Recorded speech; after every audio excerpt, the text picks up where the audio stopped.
All right. Good morning, everybody. Thank you for coming. Welcome along. My name's Kerry, and we are talking today about supporting HDR critical thinking and critical writing. So I'm going to get started. Yes, thank you. If you could pop your QT emails in the chat box and we can then record your attendance. Completing this workshop satisfies your PD requirements for supervisor accreditation for 2 years. It can take up to 6 weeks to appear in RAD. Those processes are starting to go a little bit quicker with some changes to the system, but please email us at GRAD if sort of that 6 weeks has gone by and it's not showing up, so that we can push that along for you. All right.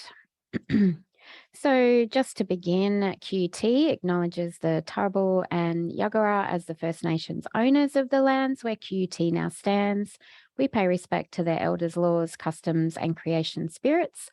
We recognise these lands have always been places of teaching, research and learning, and QT acknowledges the important role Aboriginal and Torres Strait Islander people play within the QT community. So quite busy. We're just going to do a little bit of housekeeping initially, then we're going to get into some looking at critical thinking in the HDR context, identifying the gaps, encouraging and supporting, and we are going to look at an exemplar. And then we'll come back to those strategies again, and we should have time for a Q&A as well. Well, I'll make sure we do. So identifying the gaps in HDR's critical thinking skills, and then encouraging and supporting critical thinking and writing development. So we'll look at a lot of strategies. There's quite a lot of overlap as well in the themes. We'll look at that in a minute. I've actually just popped the slides up on Blackboard, which is good. So they'll be there if you'd like to have a look at those as well. The recording, I would say, probably won't go up today, but it will be up there tomorrow, and you'll get an email. I'll send out an email with all the links. You can see there, if you haven't been on the Blackboard site, you will need to self-enroll. And that link takes you to the professional development offerings, and you just need to scroll down a little bit to today's materials. So I'd like you to be thinking, of course, rather than just, me rabbling on. At the end of the session, this is what we often do, is ask you to think about a supervisory practice that you might start doing now. You may be something you're going to stop doing or continue doing. So thinking about that, maybe jot down something as we go along, and I'll prompt you with that at the end. And just a bit of housekeeping. Some of you still might not be clear on GRED and what we exactly do. We're part of the academic division in the research portfolio. Our sister unit is the Graduate Research Centre, the GRC. They're focusing on administering admissions, candidature examinations, scholarships, and then we provide the skill development and training opportunities. You'll see those QR codes there. That's where you can go and find more information. And I can also pop a link in for you. So skill development for HDRs, and of course for supervisors as well, around accreditation and supporting a supervisory positive culture. So you can just see there a little bit more of what we do. So one of our key aims really is for GRED and supervisors to work together to support HDRs. It's not so much of a send them to us and we'll fix them up. It's definitely working together. And I'll talk a little bit as we go through. It's a bit like a sporting analogy, really, where you guys are the coaches and for your HDRs, and then we're the support staff around to help you. The other thing as well to remember about GRED, we are a centralised service, and so of course we're catering for the entire cohort of HDRs and supervisors as well. And so some things that are happening in faculties and schools we won't always know about. And of course, we always remind HDRs to check within their schools and faculties for the support and information there to make sure that we don't contradict anything. You know, we're very explicit as well that supervisor advice should always be the first port of call as well. Anything that we say that might be different, they do need to go with obviously what you're saying. And just wanted to also let you know and extend an invitation if you weren't aware. Our graduate research students showcase, as you can see, is on the 15th of September. I popped a link in there if you'd like to register. So it's the finalists for 3MT and Visualize Your Thesis. It's a wonderful display of our research students' work that they're doing. So we would love for you to come and join us for that. So that's an overview, you know, of GRED as a whole. And just very quickly, as far as the writing support program goes, you can see here we have a tiered model. Tier 0, we have a lot of self-help resources on Blackboard. All the sessions we do with the HDRs are recorded and popped onto Blackboard, similar to this one for supervisors. We do a lot of group writing support. There's pretty much no weeks where there's nothing. Generally, there's at least 2 sessions for HDRs every week. And we do have one-to-one writing support available where supervisors can refer HDRs who they think have specific language and learning needs. If you're not aware of that and you want to know more, please email me or stay at the end and I can show you the links for that, the one-to-ones. And then a little bit about me. I wanted to mention that this is the theory that underpins a lot of what I do, the academic literacies framework, and what we're aiming for our HDRs, of course, and undergraduates, but in this context, HDRs, is we want positive identities and a sense of belonging and being able to engage in their research community and within QT's research community, of course. And so these build on each other, basically. So reading and writing isn't enough. We need to have that academic socialization, and then from there, we build on to academic literacy. So a lot of the strategies that I'll talk about today are really aiming towards that academic literacies level and you know, having that community of practice as well. So how does that link to our topic today with critical thinking? Basically, what we know is that the academic socialization stage is really important, but then we need to go there to that extra level and have those deep relationships with supervisors and peers to improve literacy practices, and having that inclusive learning environment is where those literacy practices are developed and that sense of belonging.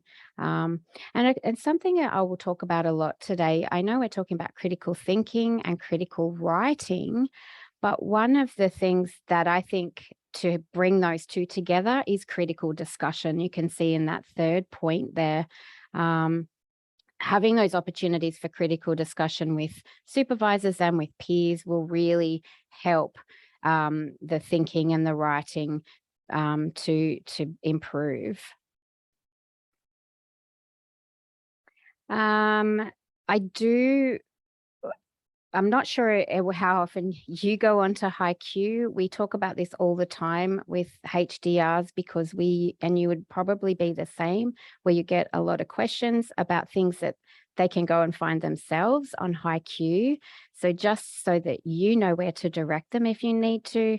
Your candidature is everything from that the GRC does. Training and workshops are all the skill training that is offered, not just from GRED, but across the division. Engage with industry is all about the internships and plan your career. We have a HDR career advisor, educator, and there's a lot of really great resources and sessions as well for HDRs around careers. So just so you can point HDRs in the right direction there. eGrad School as well. We're coming up 12th of September. You can see there. These are 5-week online modules. Maybe there's something there that one of your HDRs you think would be find helpful. Again, not quite sure how much you're aware of these resources, but there is a lot. And, you know, HDRs value your advice. So if you think that they could benefit from these, you'll see in 2023, we have a critical and creative thinking. There's an introduction to coding that's very, very popular. Project management and write your journal article in 12 weeks as well. I've just popped the link in there as well. They're online modules that are moderated as well. Blackboard resources, very similar to your Blackboard for supervisors. Again, all the resources are there. Now, the reason I'm telling you a lot of these things right now is because of a lot of what we're going to talk about will be about identifying the gaps in HDR skills. And so once those are identified, if you can point them in the direction and say, hey, why don't you go and have a look at the Blackboard resources? Why don't you go and have a look at HiQ? And then you'll be able to support them to be autonomous and go and seek all of these great resources that are right at their fingertips. So we are talking about writing today, and we actually have a self-assessment writing tool. This is a really good way for supervisors and HDRs to start that conversation about writing. So if you're thinking that someone that you're currently supervising does need to improve parts of their writing, you can send them to this tool and say to them, hey, I'd like you to go and fill that out. And then let's talk about how you've self-assessed. And it might be a really good way to start that conversation. I've put the link into the chat, and I think this is our last one. So to go with the tool, we have a guide for supervisors. So if you were to say to your HDRs to go and complete it, then you can see here from the screenshot that there's something for every aspect of writing. If either you or your HDR thinks that they need to improve, you can see there that there's so many resources specifically for each of those aspects of writing. Okay, so that was our housekeeping. Sorry about that. Thanks for hanging in there. Certainly, let's get started. So let's think about critical thinking in the HDR context, just to get us you know, thinking about maybe how we're going to talk to HDRs about critical thinking. So why this topic? I've put a few things in there. Feel free to pop in the chat if you have another idea about why this is such an important topic for HDRs about critical thinking and writing. I've put a couple of things in here. One of those being it's very hard to define and even understand, and even more so to teach, isn't it, what critical thinking is. And I think sometimes students don't always understand, even though they would already be doing it, they may just not quite realize it. Of course, we know the answers don't come straight away, so that's why thinking critically is so important. And we want to have those quality researchers who are producing quality research. Therefore, critical thinking is really, really something that's we need to be able to talk to HDRs about. So why do we see issues with demonstrating critical thinking? So this is a theme through here where I will say that a lot of the time when I'm seeing HDRs, then they'll say, my supervisor said I'm not thinking critically. I would say that potentially they are, they're just not demonstrating it, are they, in their writing? So in your experience, does anybody want to pop in the chat or turn on your mic? What do you think the issue is here? Someone in the chat, thank you. Critical thinking and writing is an important of developing your own research voice. Exactly right, it does. Anybody else want to add anything? There'll be plenty of times through where you can. I'll ask you for your thoughts. Students can't articulate the value and contribution of their research if they aren't able to think critically. Yes, 100%. I would agree. Unclear expectations and communication in the chat. Yes. Yeah, I would say. And that's why when we get into the strategies, those critical discussions are so important. This is a really good one in the chat. I like this. High achieving students used to getting the correct answer in undergrad assignments. 100%. We're going to the next level, aren't we? Really. They come from undergrad where they expect to get a right answer and different cultural perspectives. Yes. So definitely all of those things. Fabulous. There was also one more that I wanted to say, because I see this a lot with students, and also it was a big issue myself as a PhD student. You might be a really good critical thinker, but it's another step entirely to be able to structure that and put that into writing. Yes. So I think a lot of people have that cognitive ability, but the process by which you need to put that into your writing is completely different. That's it. Yeah. Yep. And we're going to talk about how they can do that and how we can model it and how we can explain it. Yeah. Excellent. Thank you. They aren't able to engage with the link their work to the broader research community. Exactly. So you're going to hopefully like the exemplar today. Yeah. So all of those things. And as I said, I feel like when I'm talking to HDRs who've been referred to me, and they can tell me the critical analysis, and I say, okay, let's put that in writing then, So there is that gap between having the right thinking, or the thinking that we want them to have, that higher level, and then being able to put it into the document. So just a couple of definitions you probably would have seen before, particularly Bloom's taxonomy, which is pretty old, but it is good to help us to understand. And those things that everyone's just been putting into the chat, would you say that they're the remembering, the understanding, that level potentially, but we need to get them to the much further up the triangle there, don't we? I think it's too about using the evidence. So, we often see, don't we, in lit reviews, that it's words on a page, it's very descriptive. There's and a nice little list. Someone said, someone else did something else. Yes. So we need to get deeper into that, of course. So we will look at that shortly. And then I really like this. Sorry about all the text there. So this website is really interesting. Dr. Richard Paul, so critical thinking is his area of expertise. And what I think is good here, two things, as you guys are reading, the idea of the content knowledge, of course, that deep understanding of their research topic and their research field, which may take a little bit of time. And potentially, I think HDRs sometimes think they do have that deep knowledge, but maybe not wide enough to be able to be part of that scholarly conversation. So that can take a bit of time. And the other thing I like here is the chess is a good example.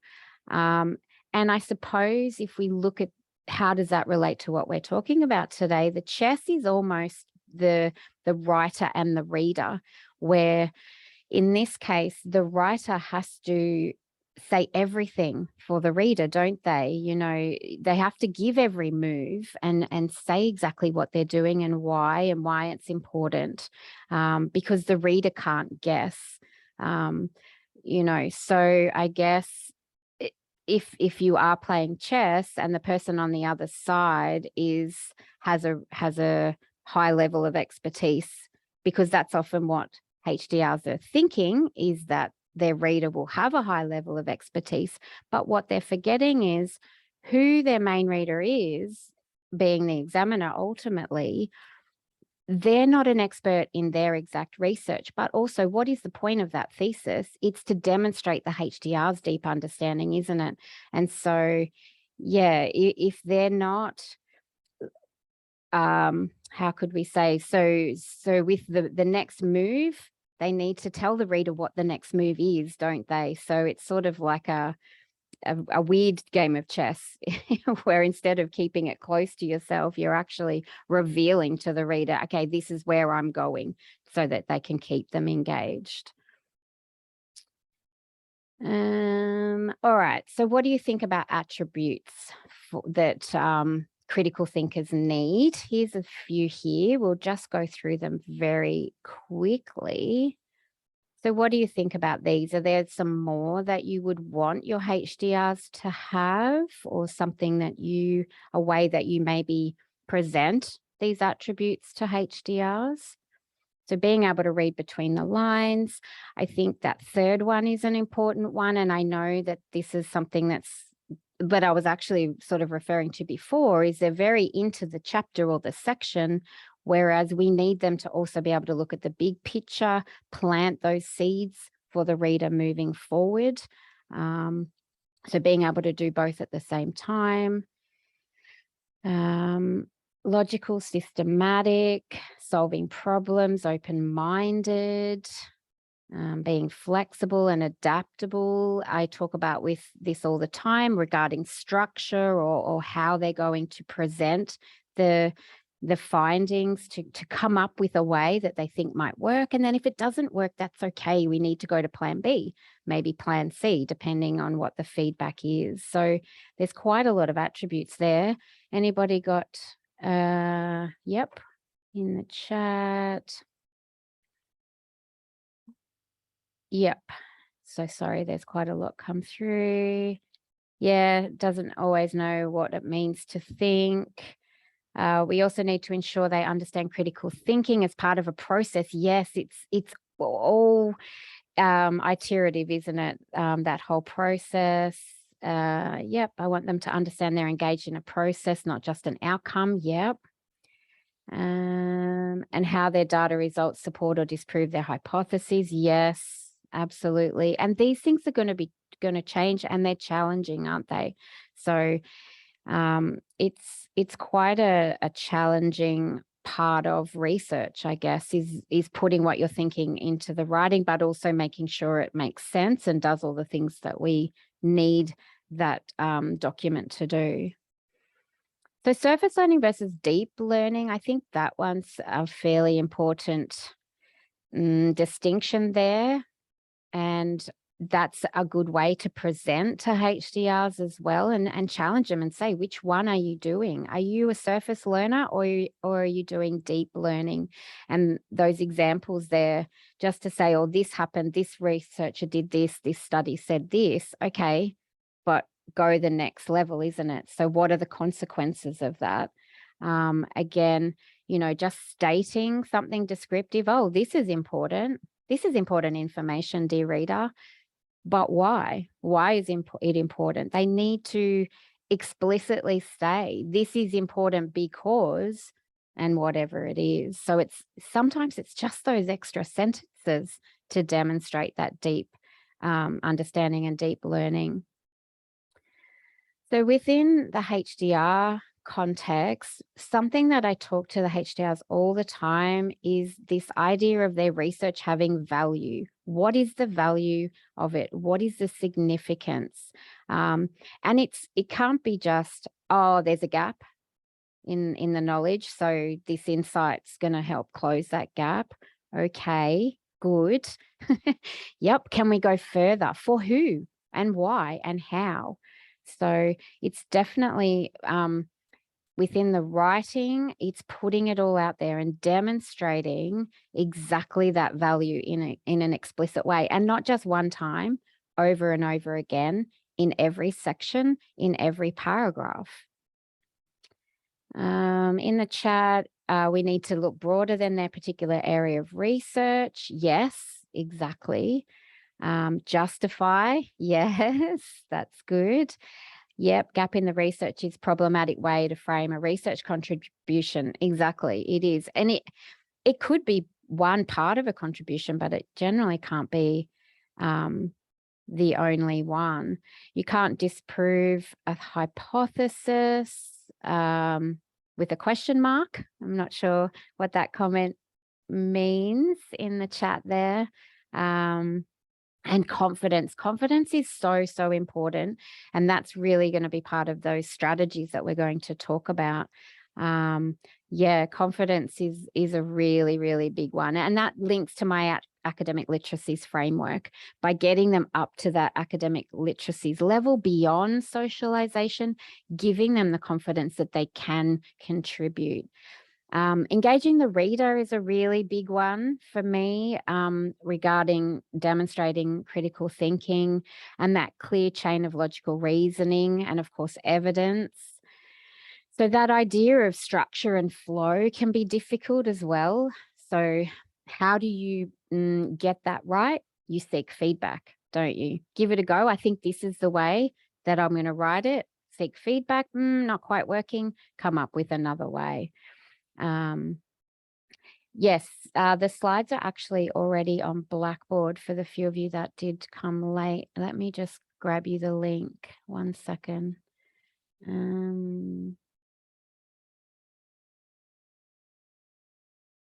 I'll just grab that for you. Sorry. All right. So a lot of things. That's the other thing that's hard, isn't it? Again, as we're saying, critical thinking, it's difficult to define, it's difficult to teach, it's difficult to demonstrate, but obviously it is possible. It just takes time and practice and a lot of drafts and a lot of feedback. A few challenges and barriers, as I just said, defining and modeling. I think too, and this would be something that I'm sure that you're experiencing all the time, is the balance between supporting and guiding, but we also want autonomy. We said before, sometimes their identity is challenged if they were high achievers, if they've come maybe straight from honours, maybe they've come from industry where they're a CEO of a company, or I've had a student who was referred to me, she's already written 5 books, so, and this was her issue, was demonstrating her critical thinking in a clear way. And, she's just about to graduate. So that's fantastic. But that's what I mean. We've got this really diverse cohort where the way that you support them is going to be different, isn't it, a lot of the time? That lack of confidence again, previous way of learning. And I think the idea of the closed mind is true in life as well, isn't it? We really need to be able to reflect on our what we do, what we've written and our research, to be able to question it and come up and having those critical discussions. Again, I'll keep on saying that, are just so important to get these other perspectives. And and then of course we need to actually give those other perspectives a go, don't we? I just wonder if you're mixing up lots of thinking types here, because you bunch a whole lot together. It seems like you've got synthesis, analysis, all mixed up with your critical thinking definition.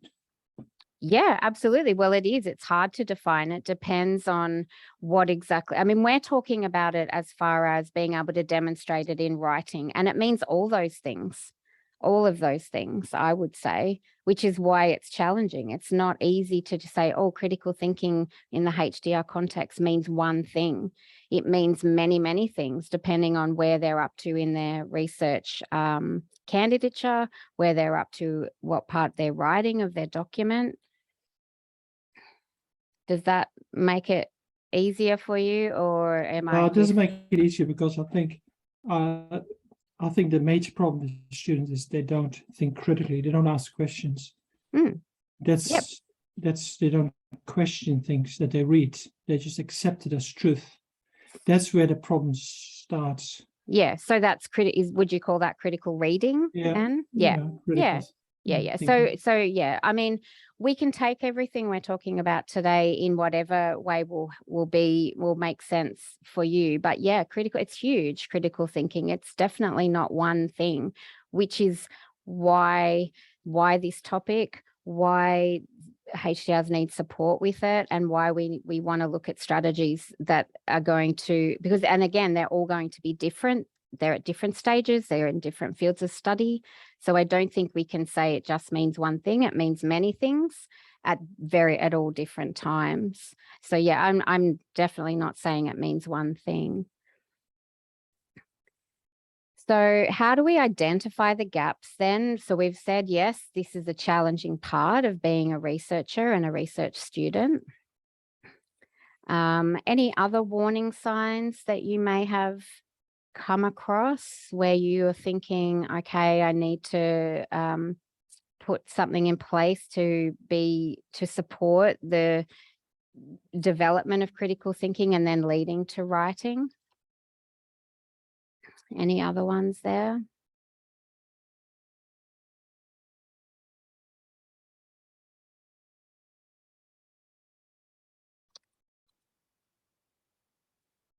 The research question, yeah, good.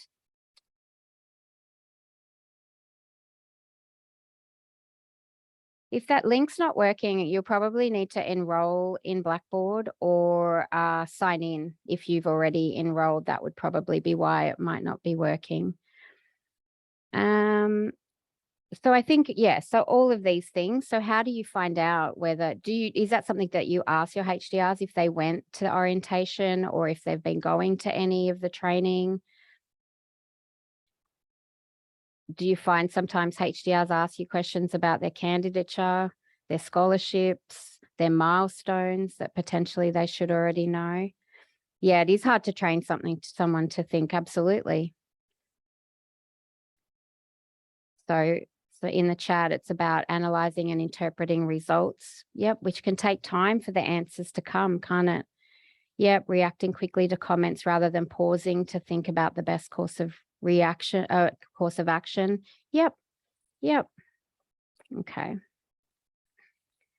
So this is another issue with HDRs. They don't know what they don't know. They're doing a training degree, basically learning how to be a researcher. But I say to them, but you're researchers, and therefore you should be researching and finding out what you don't know.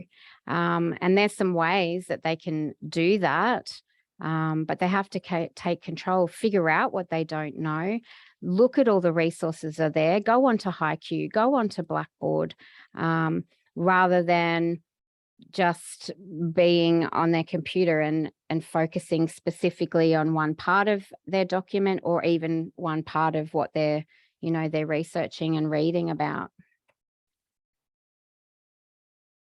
Yep. So next, we want the HDRs to engage with background material.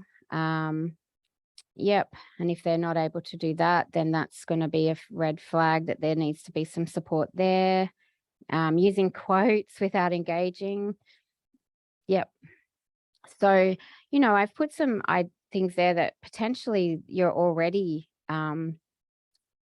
asking HDRs to do. I've actually written the word insist. And the reason why I've done that is that HDRs value your advice. They tell us that all the time. They know that you're very busy. They often don't want to waste your time. Therefore, I think that by insisting that they, put into place some strategies themselves to figure out what they don't know. And then if they still don't know, then potentially to come back to you, but certainly not being passive and waiting for everything to land in their lap.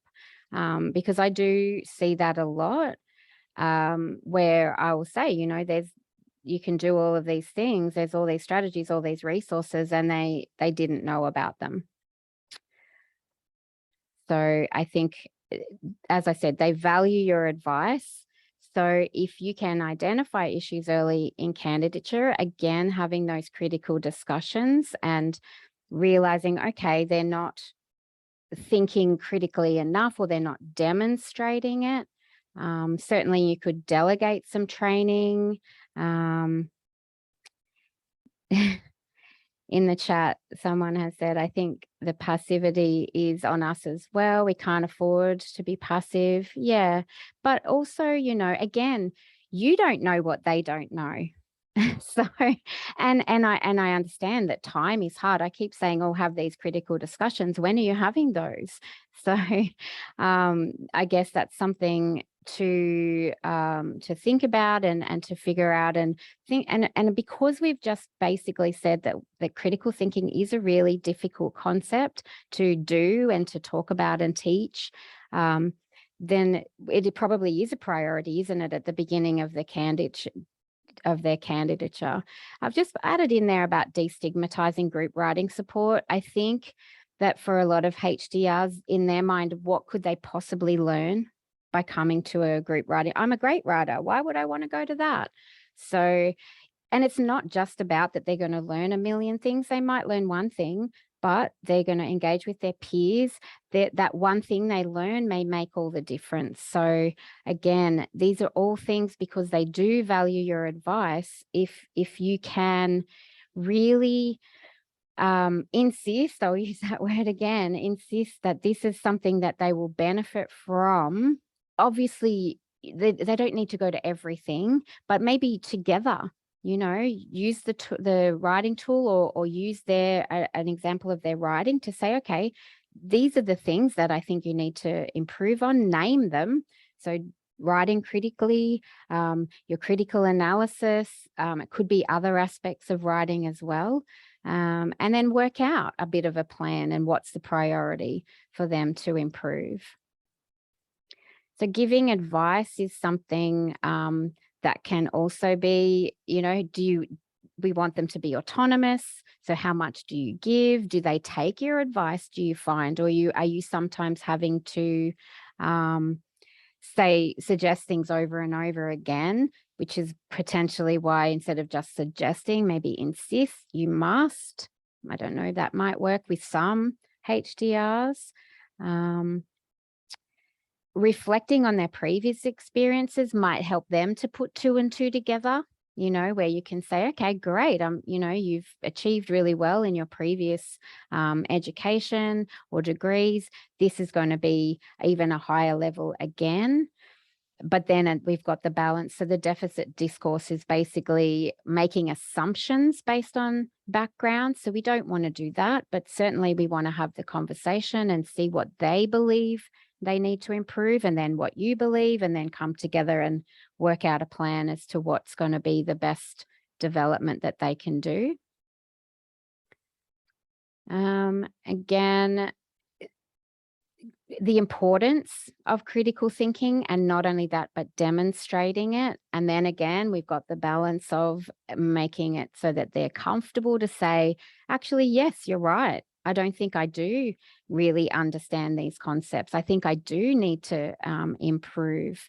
So sometimes the problems are serious, sometimes they're not serious. So that's another challenge, I think, for supervisors as well, is to, maybe they're worrying about something that actually they're not bad at. I know I see a lot of HDRs, I call them the worried well, where they're actually fine, but they're stressing and think their writing is terrible. But then I have the opposite, where I have HDRs who think they're fantastic and they don't have any issues, and I could, give them 10 strategies to improve. So again, we've got that balance, haven't we?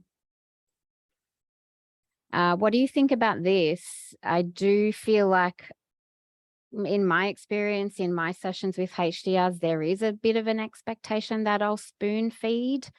I probably do fall into that trap a little bit sometimes because they want to know, okay. So for example, asking me, oh, what subheadings do I need in my literature review? How shall I set out my thesis? Why can't you give me an exemplar that's exactly in my topic? Those sorts of things. So, I think for you, and you can put it in the chat or turn on your mic, would you say that sometimes you feel that there's an expectation that it's going to be put on their lap? And whereas we want them to be autonomous, don't we? But we also want to support them. So it is a balance. Do you find that as well, or no? Mary, one thing that I'm finding with my PhD student is she can get really conflicted if I do offer advice about a certain thing, like whatever, qualitative coding. If I'm not privy to the fact that she's already spoken with a couple of the more senior supervisors that have a very different perspective to me, that leads to another whole conundrum. So, and I also experienced that myself as a student. That's something that I always take with me, I guess, with anyone that I might be supervising. Yes. Yeah, no, absolutely. Absolutely. And it's, and so they've done the right thing, I suppose, by trying to find out in other ways. And that's what I mean too, where we know they value your advice. They say this to us all the time, oh, but they're really busy, so I don't want to bother them. I don't want to ask them this question. So the solution to that, I suppose, is the communication and setting up that from the very, very beginning to just maybe to keep you in the loop potentially. And yeah, that idea of coaching again. Yeah. And in the chat, answer a question with a question. What do you think? Yes, exactly. Yeah. What do you think? What have you found out? Where have you looked? Absolutely. That's really good advice, that one. Yes. So confidence we talked about before, just so important. And I think too, don't forget, they're doing this writing to send to you as their main reader. And that brings with it all of that anxiety, doesn't it? So, if we can normalize that sometimes writer's block and procrastination, yes, everybody feels it, but here's some strategies potentially that you use might be helpful. Yeah, someone in the chat, I like the power of silence when the student is very stressed, you can't help but want to offer advice. Yeah, it is. It's a hard balance, isn't it? But we want them to stay connected with you, and to discuss with you if they're worried about their aspects of their writing. So that early identification, I think, is really key, where, because I think sometimes maybe when supervisors receive those initial documents leading into, the proposals, stage 2, maybe, for example, and they say, okay, yeah, this is an important document. Their writing's going to improve. It's going to improve. Oh, it might improve next time because I'm going to give them some feedback. So it's not always going to improve with just some track changes. I think we need those critical discussions and really highlighting to them exactly and naming it, naming the parts of the writing that need to improve. And then once you've identified and said, okay, this is where you need to improve, then on to them. Absolutely. To go and come to the writing support. Then what did they learn from that? And then go back again and see if there has been an improvement. And then if there's no improvement, then what's the next step to assist? All right. So basically, what have we figured out? We've figured out that it's so important, the critical thinking, the critical analysis, and the writing, but everyone is going to be different. All the HDRs are different. All the supervisors are different. It's a balance, isn't it, to figure out. We want them to be autonomous, but we also want to support them. So some strategies. So I'm going to focus on 3: writing pedagogy, supporting feedback literacy, and encourage and facilitating a community of practice. They all overlap, and we're aiming again for that academic literacies level. So academic socialization should have already been achieved, you would think, to some extent regarding their field of study, but maybe not. And even academic socialization into QUT, into your faculty if they're new, into your school if they're new. Maybe they're still at that, not even reaching the academic socialization level. We need them to get up to the academic literacies where they're engaging, where they're confident, and they have that sense of belonging. Just ask you a question on that confidence. I think it's often misinterpreted. In my belief, I believe that the problem with students is they want to get more certain, while in fact, you should get less certain over time. Yeah, no, this confidence is about the acceptance of that uncertainty. Yes, 100%, absolutely. And that the answers will come through that process of thinking and discussing and writing those messy drafts, and then getting some feedback, and then writing another messy draft, and then getting more feedback. I think too, there's this idea that, let's even a proposal, a confirmation document, let alone a final thesis. Imagine how many drafts they need. And I think sometimes there's this feeling, oh, I'll only need 2 or 3 times to send this chapter to my supervisor. So absolutely, the confidence to know that the answer will come, that their writing ability, their thinking ability, their deep understanding of the research problem, the research field, and the scholarly literature, that all of those things will come together, where they will have something of significance and value that they can put forward as their findings. Yes, absolutely. It's the confidence in all of that they will get there, and it will take time, but they have the skills and the support and the resources to do that.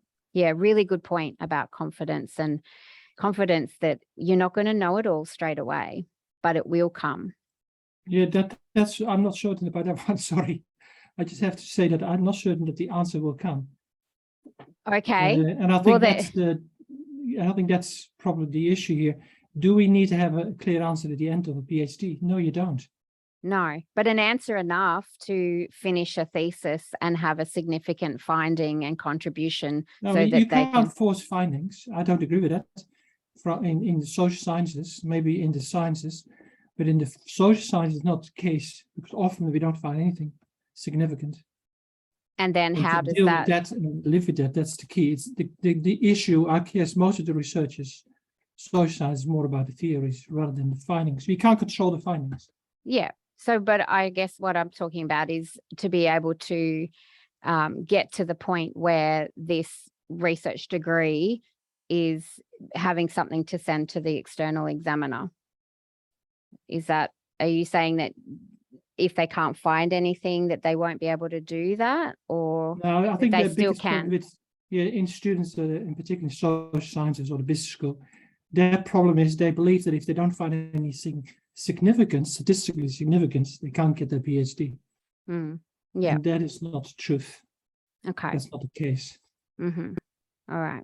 That's Thank all. you. Okay. Thank you. All right. So as we can see, it's a very complicated concept, critical thinking, critical writing. Let's look at the pedagogy of writing in a critical way and see what you think about whether these strategies are something that you're already doing, or that potentially you could utilize to get that connection between the critical thinking and then demonstrating in their writing. So as we said, just basic reading and writing skills are not enough at this point in the HDR context. And one of the things that I think is often forgotten by HDRs is that reading is not only how we get our knowledge construction, but it's how we improve our writing. So much of what I do with HDRs is to support them and help them to get better at noticing when they read, and not just for the content, but have a think about how they feel as the reader. Look at the structure and the flow. How do authors in their field demonstrate critical voice? What words do they use? How do they make the research problem and the value explicit and clear? And then if they can notice these writing practices, then hopefully that they can then, well, what we do is say, okay, now go back to your own document and have a look and see if you're using these strategies. So we'll have a look at them in a second. So reading is really, really important, and that links with the idea also of modeling using the student's own work, and modeling using other quality exemplars to show, okay, this is writing that demonstrates critical thinking. We'll have a look at that in a second. So as we said, it's this continuum, isn't it? There's a whole lot of moving parts here. And what we want to get to at the end is a document that demonstrates the deep knowledge of a research field, there's evidence-based arguments, and that there's value in this study that they have done. So we're not really going to talk much about critical reading today at all, because we are focusing on the writing, other than to tell you that these little videos here by Associate Professor Mays are really useful. Again, that could be something that you ask your HDRs to go and have a look at. It may help them maybe to put the light bulb to go on a little bit. I often say regarding connecting the reading and the writing is to do that an annotated bibliography, not just a informal one potentially. We were saying before about asking questions about what you read. So that's, a way to ask questions and say, okay, I've read this research article or this book or whatever it is, and it helps my understanding in this way. It could be useful for my research in this way. So that could be a way to help them to put the 2 and 2 together of the reading, or the 3 and 3, reading and the thinking, and then of course the writing. So I would argue that writing as a skill is really not the role of the supervisor to improve. It's the role of the HDR themselves. They have to put in the work. But then, as far as what supervisors could do to support, as I said before, was identify the issues, because often the HDRs don't know. They can't see. They haven't got this kind of feedback before. They've just, they've done their assignments and they've got back really high marks. So the word about being fossilized is basically where I see a lot of HDRs. They think their writing is fine. This can be domestic students as well regarding grammar. They constantly make grammar errors because nobody's ever said that's not how you structure a sentence. They think their writing is fine. So being able to notice these things and to have those difficult conversations, which they may well be, to say, right, we need to get your writing improved. We need to get it up to the quality that's being expected. So once that identification has happened, and then you've been able to say to them, these are the specific parts of your writing we need to have you improve on. Go and have a look what's out there for the training. See what you think about that. Send me something else where you're addressing these things that need to improve, and then go from there. But I think really importantly is writing doesn't improve on its own. They do need to focus on it and improve it and keep on improving. So that means writing lots of drafts, doesn't it? And getting feedback as well. It's going to take a little bit of time, but if they're unaware and think their writing is fine. So sometimes we do receive referrals for HDRs who are at final seminar, or even heading towards external lodgement, and all of a sudden, their writing isn't where it needs to be. They get referred to GRED, and I think this is too late. It's too late. We really want to try to get them much sooner than this, so that they are not in a panic trying to fix up this document and improve their writing at the same time. We want that improvement and that realization they need to make some improvements to happen much earlier in the candidature, if possible. So I would say, and maybe you agree, maybe you don't agree, but as far as the process of improving writing practices, that is up to the HDR themselves, but we can definitely point them in the right direction. So here's some definitions of writing critically. Again, complicated. There's quite a lot there. There's a lot of key words in there. Synthesizing, contributing new knowledge, logical conclusions, evidence-based, balanced analysis. So there's a lot going on that's similar to critical thinking, isn't it? which again is why it's really hard to define and teach.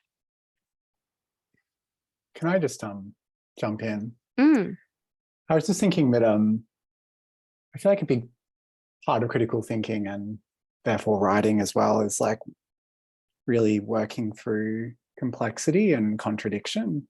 I think for most students and for most people, like when you encounter complexity or contradiction, the instinct is to just retreat from it.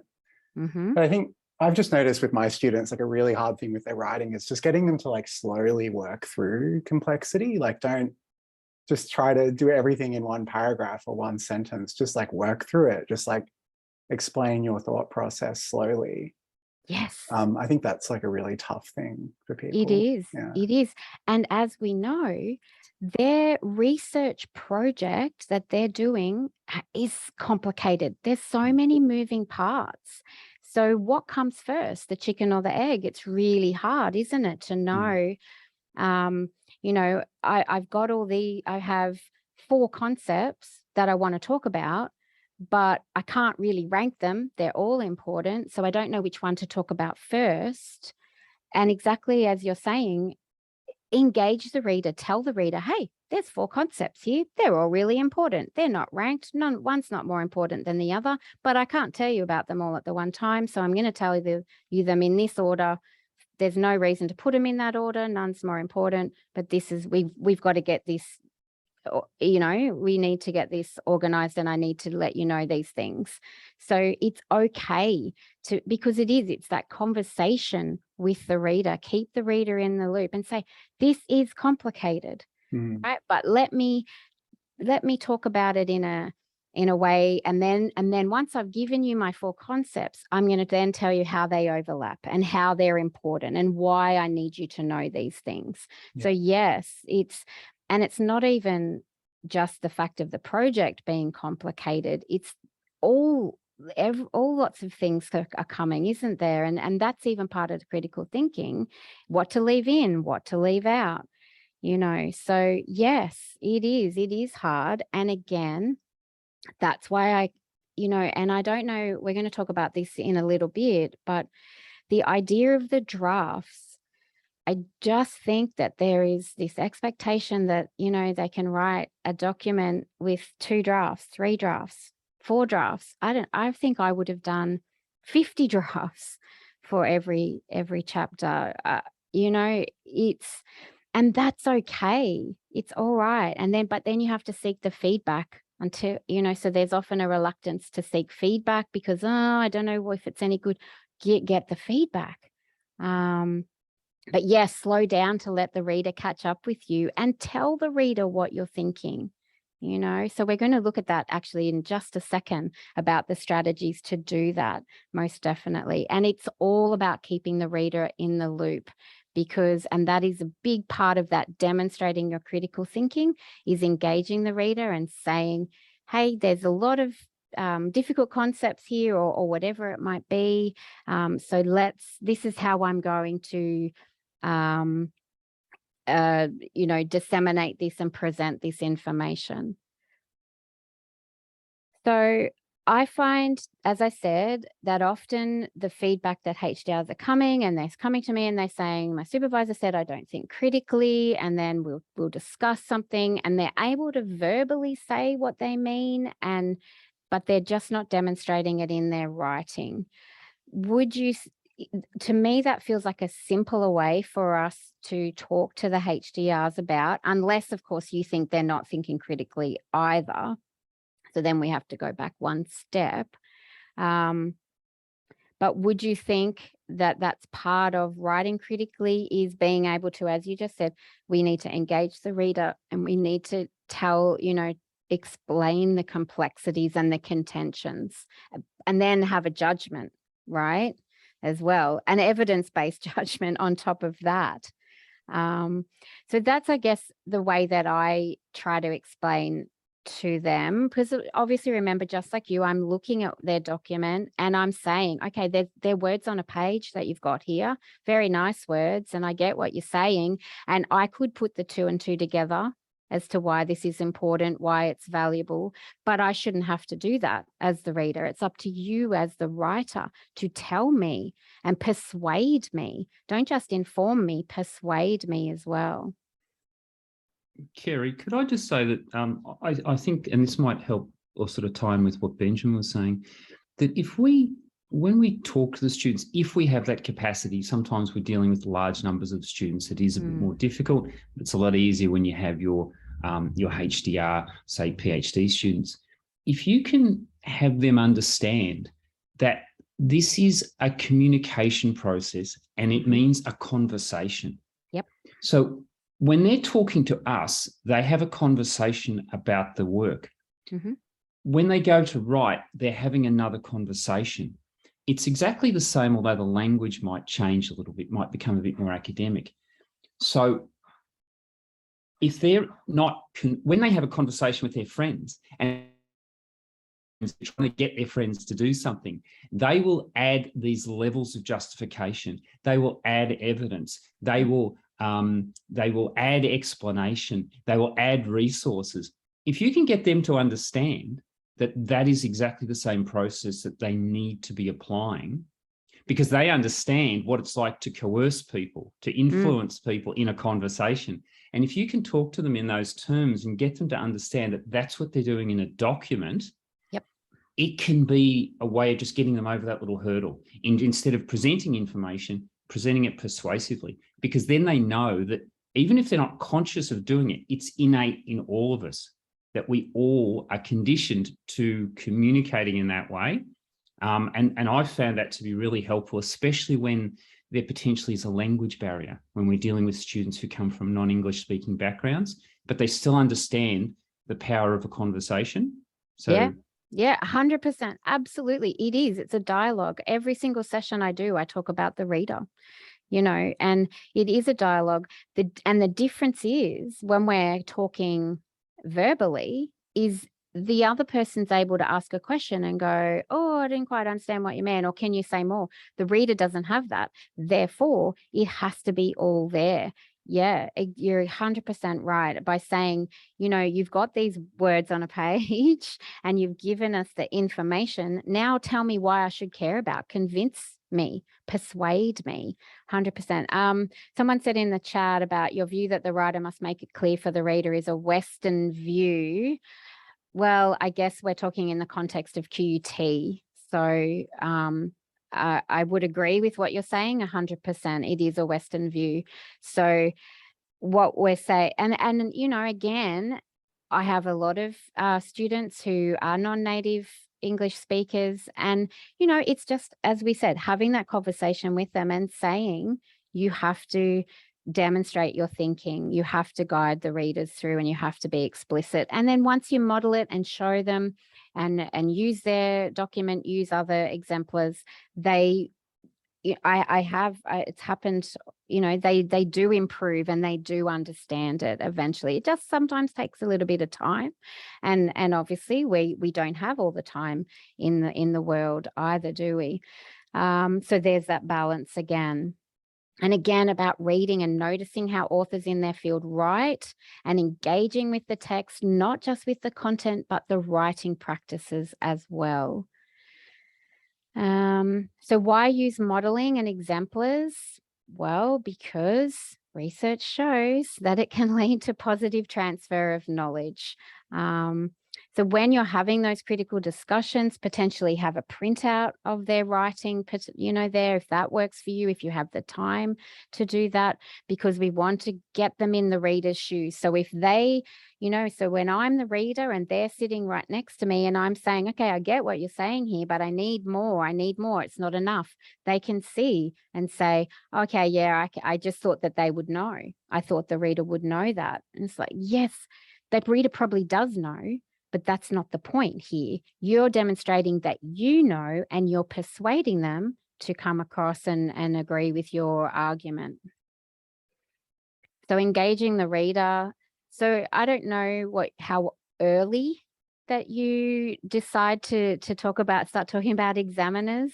I think I do it not as a thing to be scared by, but a thing to say you are demonstrating to the examiner your deep understanding of the field, of your own study, your ability to implement a robust and manageable research design, and your ability to analyze the literature and have that scholarly conversation. So that's something that I start talking about to them quite early. I'm not saying that you need to do that, but it's certainly the idea of the reader, you know, and I ask them, who is your reader? And usually they'll say my supervisor, which is correct. But what about your ultimate reader? And potentially when you're reading your students' drafts, are you thinking that? Are you trying to get in the shoes of an examiner on what they may think? Maybe yes, maybe no. Pop in the chat. Yeah, I mean, you're not naming who they are. You're just saying you are going to have examiners and therefore these are the things you'll need to demonstrate for them. And basically, if you can't engage the reader, it's because there's not been enough persuasion, the value of the research isn't clear, and the demonstration of the critical thinking has failed. All right. So these are the three sort of writing strategies that I want to talk about today. Realistically, they do overlap. I've put some definitions there, but really, you know, and this is again why writing about research is hard, because there's a lot of things going on. But these are the things that I talk about to the HDRs pretty much every single session. And then we use exemplars to demonstrate, you know, how these are used in a document or a section. So we've got critical voice, engaging the reader, and the value of the study.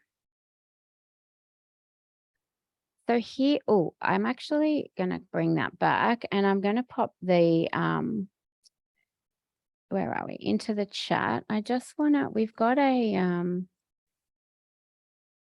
activity sheet, which this is from. Let me just pop it in for you.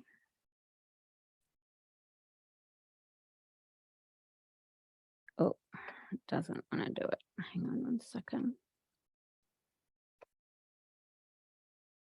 There we go. Okay, so there's an activity sheet. I've just popped it into the chat. Let me know. Hope everyone can download that. And so, yeah, so with these writing strategies or writing practices, you still need to justify the multiple views and explain the thought process. Absolutely. All right, so I'm going to, this is the first paragraph. You'll see in that activity sheet that we are going to read, or you're going to have a read through, looking for critical voice, engaging the reader, value of the study, or other writing practices that you believe are really important, or however you word them. You may not even word them the way that I have there. So you'll see this is the first paragraph. Now, I've highlighted a few words. You can see there. Let's see if you agree. We can have a quick chat before I pop you or give you time to read. Sorry, I'm just getting my copy back up.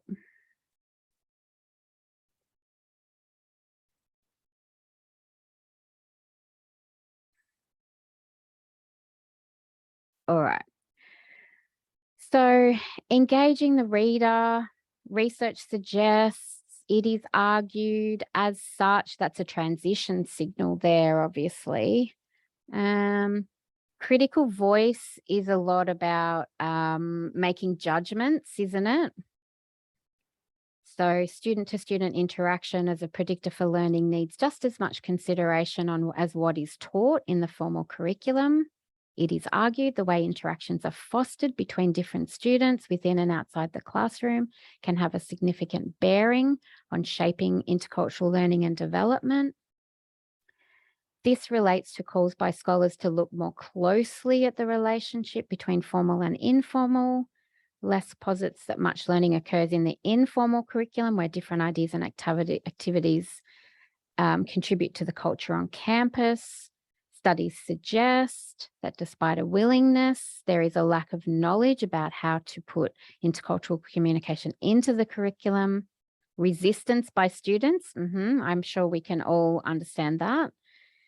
Consideration of student group dynamics indicates that international and domestic students move towards like-minded individuals. As such, learning how to develop group processes around cultural understanding and boundaries is seen as significant. Jones reports group work does not generally facilitate interactions that last. Studies focusing on the student voice report students often lack the skill, motivation, and courage to communicate across cultures. All right, so you'll see in the activity sheet that what I would like you to do, so this is just a starting point to, I guess, model what I would like you to do, and that is to pull apart these 3 paragraphs, which are from the literature review. I've actually just put the table of contents in there so you can have a little bit of an idea of the study. And the reason why I've chosen this one is we can all, I would say, understand the concept of intercultural communication. So without having to read the whole thing, we can sort of pick up where an understanding to be able to then look at the writing practices. Now, see where I've highlighted value of the research. Now, we've already said that looking at that a research gap is not really something that's going to be significant as such. But I guess because this is a first paragraph in a section, I wanted to find something that might have been alluding to the value, but there's really nothing explicit at this stage, but it's the first paragraph of a section. So if we think about a section of writing within a document, within a chapter, the way I explain it to the HDRs is that within that section, it needs to always link back to your study. Otherwise, it's words on the page. You obviously need the critical voice in there, the strong vocabulary, which helps to show the reader your voice and your judgments. Engaging the reader is keeping them in the loop and also making sure they can follow what you're saying. And then the value of the research are those really important sentences where you're saying, you know, why do we care about this topic? Sort of like the so what, isn't it? Your argument but going beyond your argument to say why this is important.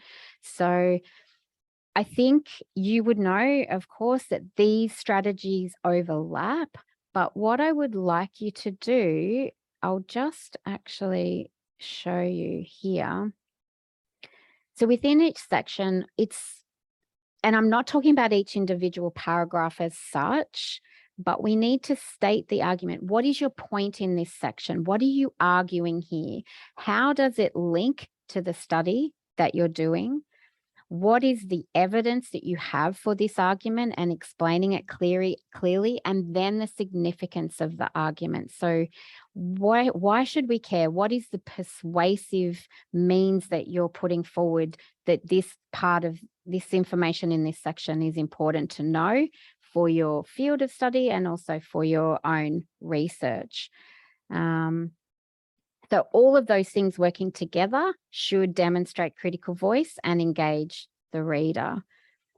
So the reason for looking at the literature review today is because it is one of the parts of a thesis that examiners are really looking for, that critical analysis, aren't they? They don't just want description, they want the judgments in there and the evidence, and they want to have that scholarly conversation and where the research fits. So there's some research into what examiners do. So with this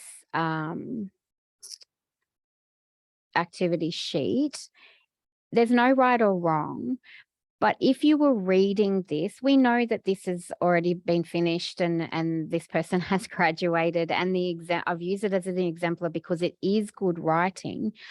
But let's pull it apart a bit and focus on those writing strategies, critical voice, engaging the reader, and persuading about the value of the study, and just looking through.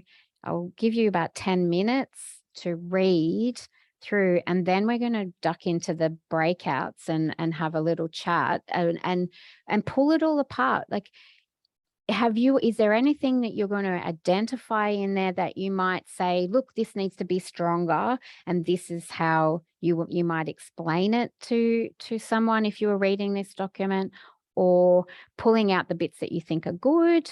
Again, no right or wrong. It's just having a look what you might do with this, giving feedback on this piece of writing.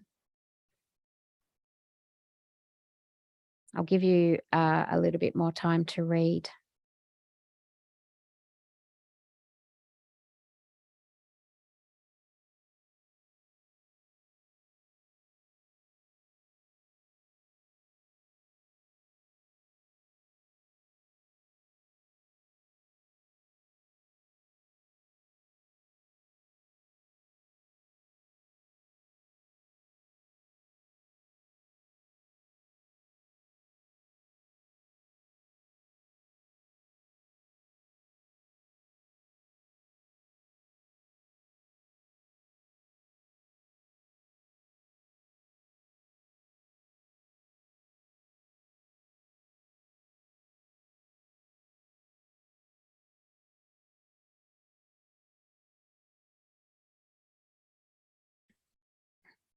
Okay.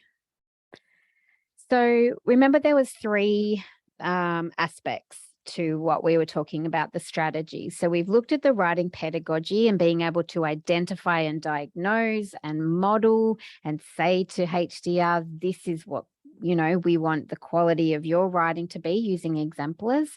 So let's talk about how we get that really nice supportive community of practice, which everybody would be working to achieve, of course. So when we think of that community of practice, I've highlighted the supervisory team, peers, and GRED, and also, of course, of all the other service providers in the division. Anyone else that you think would be important within that community of practice that we want for the HDRs to gain that confidence and improve their literacy and research practices? You can pop in the chat. This is a good quote about the supervisory learning environment from some research there.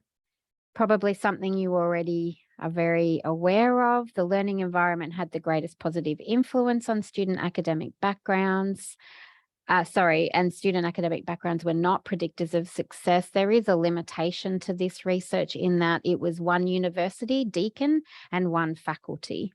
But I still think an interesting bit of research there. You might have opinions regarding that. So regarding the community of practice in the chat, people outside 2 members of community friends, chat with them. Yes, I do a few activities in the Write Your Journal article module where the test is to present your argument and your claims for significance for your argument to your friends and family. And they actually get a lot out of that when they do that activity. So yeah, that's a good point.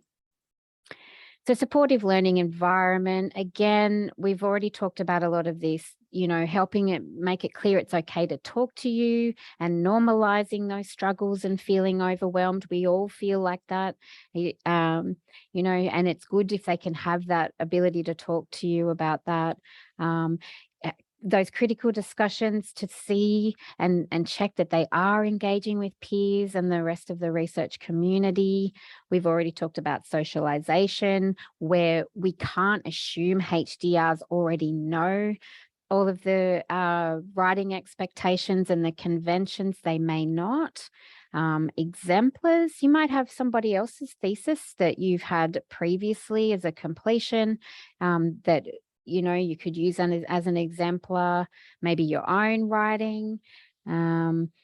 And, you know, again, we talk a lot about the feedback with HDRs and reminding them that when the feedback comes back and it's not as good as you were anticipating it would be, it's not a reflection of you as a person, it's the document. We work a lot around that, you know, and also flipping those narratives, you know, oh, I need someone to help me with this, rather, hey, I have all these resources that I can help myself.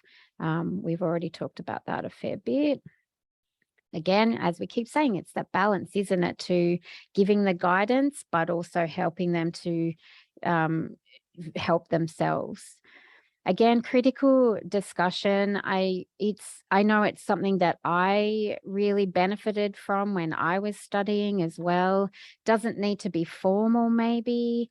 Any other strategies that you use, but that discussion can be really that help between the thinking and the writing.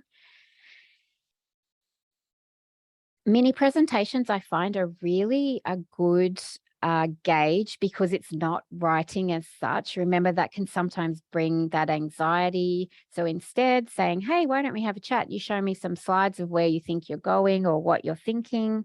Again, you get that deep discussion. They get some verbal feedback. And that might highlight some gaps in critical thinking as well, because if you're looking at a slide, they can't put 100 things in the slide. They've got to pick the main points there. So that could be something that might make those critical discussions happen a little easier. If you're finding it hard to have the HDRs open up and talk really deeply about their topic. Drafts and low stakes writing, I've talked about this already. I feel like sometimes they don't realize they need to do so many drafts. But maybe a low stakes 1-page breakdown takes the anxiety away a little bit if you're not expecting polished, beautiful writing. So that could be something if you're feeling like your HDR is feeling a bit anxious around the feedback and maybe lacking a little bit of confidence. So be explicit. This is just send me what you're thinking. Try not to do the dot points, but you know, that's up to you, of course. But at least if they have to write in sentences, you might be able to find some of those writing practices that they need to improve. Peer engagement. This is one I'm really interested in your thoughts. What do you think about peer engagement? Do you facilitate it? Do you suggest it? Do you think it's not helpful? I'd be interested in what your thoughts are around that. If you have a little cohort of HDRs, maybe you have, you know, 2, 3, 4 HDRs currently, do you get them together, or do they not want to do that because they're studying different things? Peer engagement extensively, fabulous. And what do you feel like? Is it successful? Do the student, because like our exemplar, we know students are often not keen to engage. Kerry, Yep. The peer engagement was done through the San Jose QUT Gateway program. So peer engagement was a component, it was a key component of it. It was absolutely invaluable. It elevated the PhD experience, and the students come out, I think, far more capable if they were to move into any sort of teaching roles. The support that they gave each other is fantastic, and it did create a situation where students had finished the program but still wanted to come back to assist. So unfortunately, we don't run it any longer, but I really thought it was an exemplar.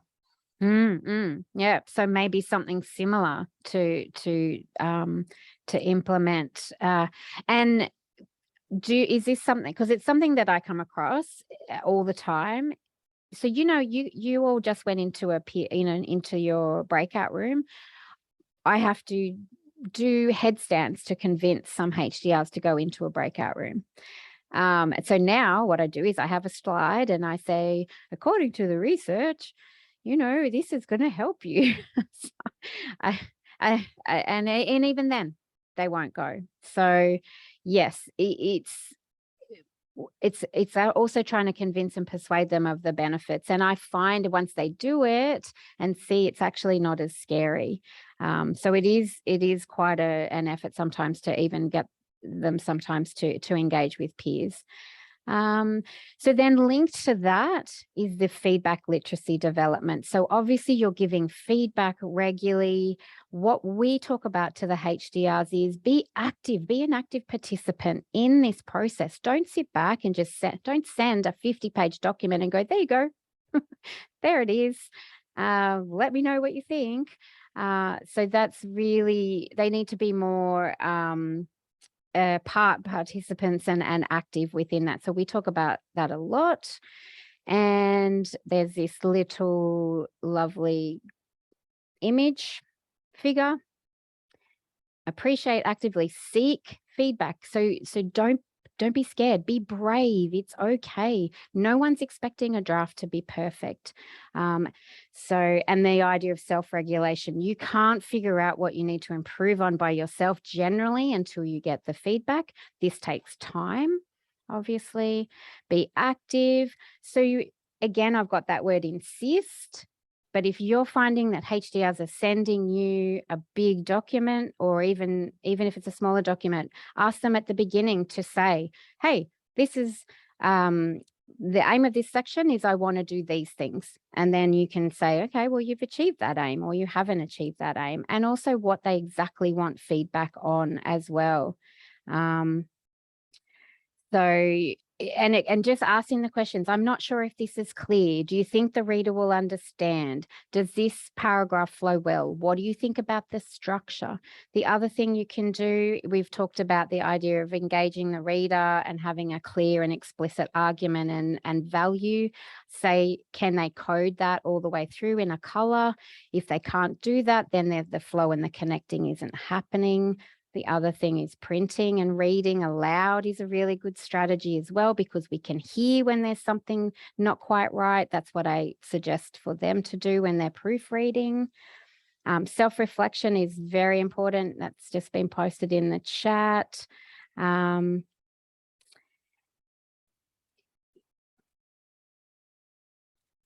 Yeah, so I think that's sketch rather than write. Yeah. So there's peer feedback. So we've just talked about peer discussions and having that community of practice. What do you think about peer feedback? Andrew, was that something that happened in that group that you were talking about? Was it giving and receiving feedback from their peers on their writing? Yes, and the Gateway program for people, it's all online.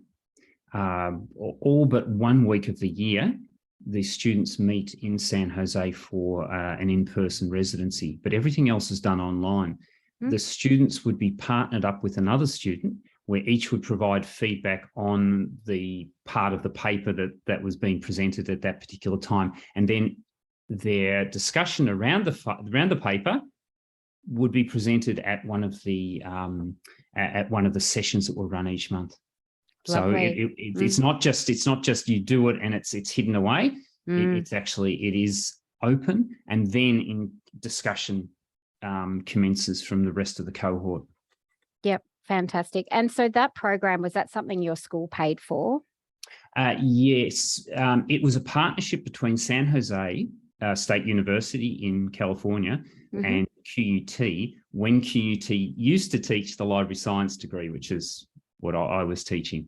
Unfortunately, when they canned the library science degree, they also cut the partnership. $650,000 a year that brought in, so it was wow. Yeah, really clever decision to kill it.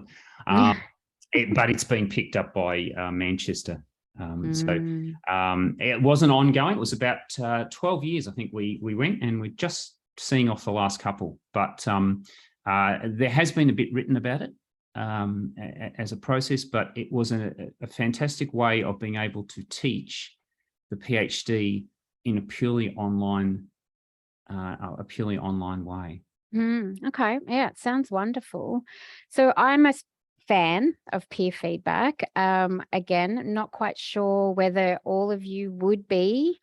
So I do have facilitated peer feedback sessions, 2 to 3 a month, and to make sure, I've worked really hard to make sure that once someone comes to one of these sessions that they know what to do. We have a resource that they need to go in and read that really goes through the step-by-step process, the seeking, the giving, the receiving, and then taking action. We make sure that they have an opportunity for critical discussion once the feedback has been given on their drafts, so they can also give feedback on the feedback.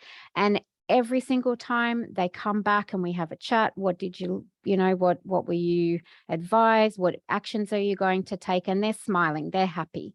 Okay, because potentially they weren't sure whether this was going to work. They're also scared sometimes about giving feedback, but I really train them to say it's okay, you're the reader, give them some really good processes about how to give feedback, and that they're not solving the problem, they're just alerting the writer to say, as a reader, I'm not sure what you're saying here, this needs to be more clear, that sort of thing. And of course, being kind and supportive as well. A lot of myth busting that I do for them as well, to say, it's okay if you're not in the exact field of study. I do try to put them with someone from the same field of study. I can't always do that, but often they'll come back and say, it actually worked quite well because I had someone from outside my field. And the other thing is, I sometimes, if I can, I put them in trios, and that works really well as well. There's 2 lots of feedback. So look, if you want to know more about these, if you want your HDRs to come, please let me know. If you would like me to come and help set you up so you can facilitate this type of thing, I'd be more than happy to. It wouldn't take very long. But, again, I'm a fan. The HDRs that are coming, they have a good experience, and it does help them, but you might have different views. I'd be interested to know, most definitely. On that, so we're just wrapping up now. I know it's almost time to go. I do go into writing pedagogy a lot more in another session. We did it in August. It's up on Blackboard, and we'll run that again next in 2023. So that's if you're more interested in that. And yeah, so we're just come to the end now. Is there anything, remember at the beginning I said just to get you thinking, is there something you might start doing, stop doing, continue doing around? It could be the critical thinking, giving the feedback on their critical writing, anything you can think of. And also, as always, I would love to hear your feedback on the session. You can use the QR code. I've also put a survey link. As I said, it's recorded. I'll let you know when it's up on Blackboard, the recording. The slides are already there if you'd like those. And as I said, any feedback, anything that you would like to find out more about, we're doing our planning for 2023. So more than happy to come up with anything else you're interested in around writing. Remember, I said we have those one-to-ones if you have students who need some extra support. Always let me know. I like the idea of highlighting value statements. Yep. Stop doing offering answers and helping too readily. Oh, I feel mean now. Encouraging their own self-development. Peer support. Yeah, look, it's so valuable, just as you right now are getting peer support. And sometimes it is hard work to convince them that they are going to gain something. And not every peer is going to connect, are they? Obviously, everybody's different. So, you'll know your HDRs more than anybody. So maybe putting them in pairs, or I don't know. You probably already do a lot of these things.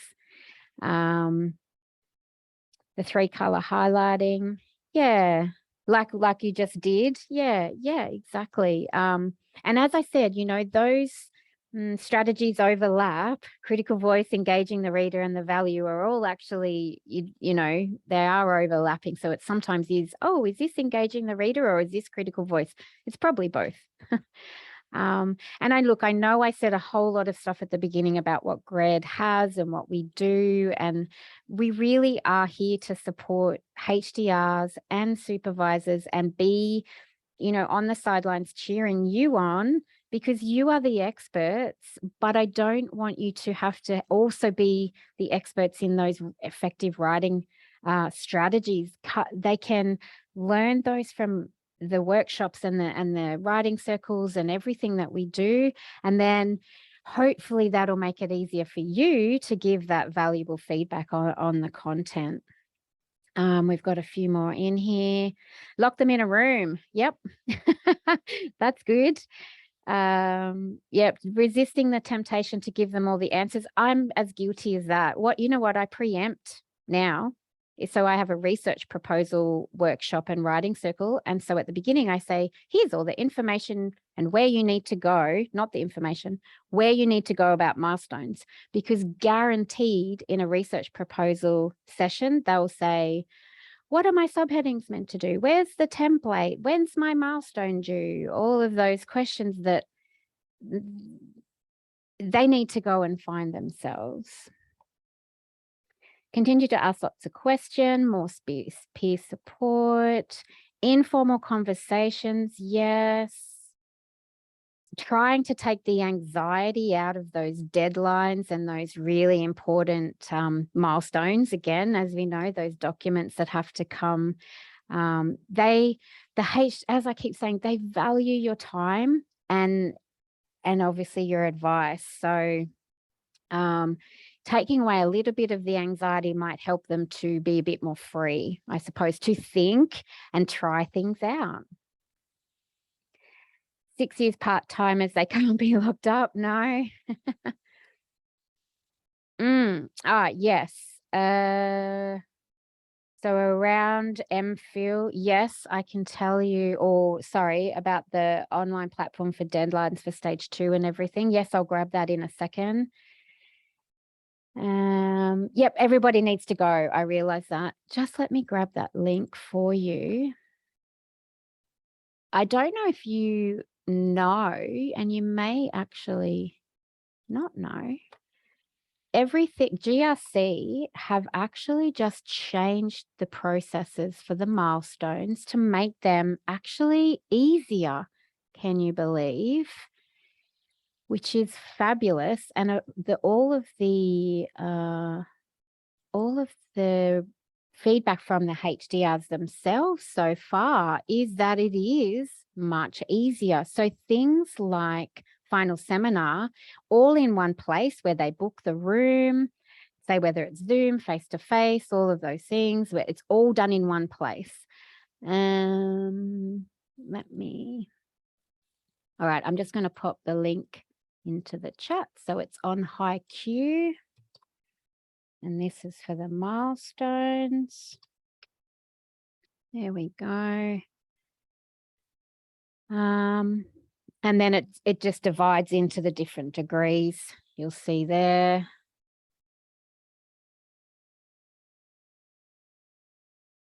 Okay. Oh, and I just wanted to quickly tell you there are a couple of really good supervisor workshops coming up if you're interested. Tough conversations, feedback, and supporting HDRs with career planning. As I said, we're in the process of organising our 2023 calendar.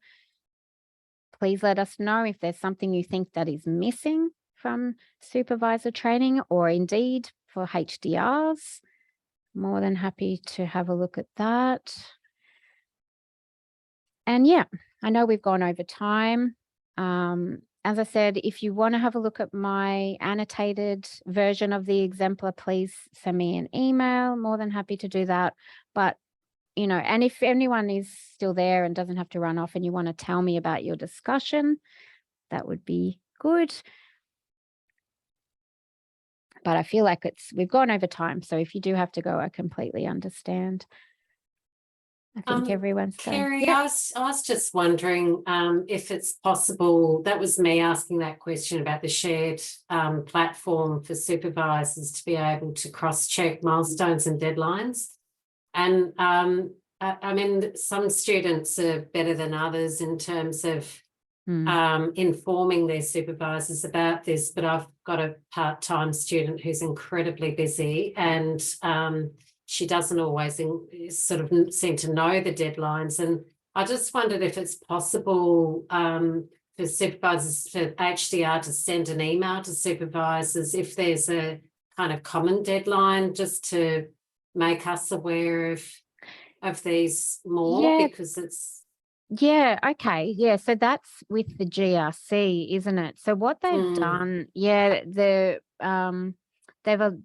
way they've set it up now is so that I'm pretty sure the deadline more is around when they start, as far as I know. But that's okay. I see what you're saying. It's sort of around research proposals, and I'm just finding it really difficult to sort of keep on top of that, and it just ensuring that, you know, the student's well aware of it, but also the time that she gives us to read the material so that it gets to her in time to make revisions and then submit it on time, because, you know, I don't want her to miss things, obviously. And but it's just so hard keeping up to date, because I know the HDR sort of area's gone through lots of changes too. But yeah, I've sort of just lost touch with where to go, really, and if we could get just a reminder email would be fabulous. I know that the HDRs do. But yeah, that's actually a really good point to keep supervisors in the loop. Leave that with me and let me just see whether that's something that either is in the pipeline or they've already done in some way. And I'll get back to you. Okay, Definitely. that'd be great. Yeah. Thank you. No problem. All right. Thanks for coming. Okay. Thank you. Thanks, Kerry. That was really helpful. Awesome. We'll see you later. Have a great day. Thanks again. Bye. Bye. All right. So all done. Thank you for coming, and I will see everybody soon.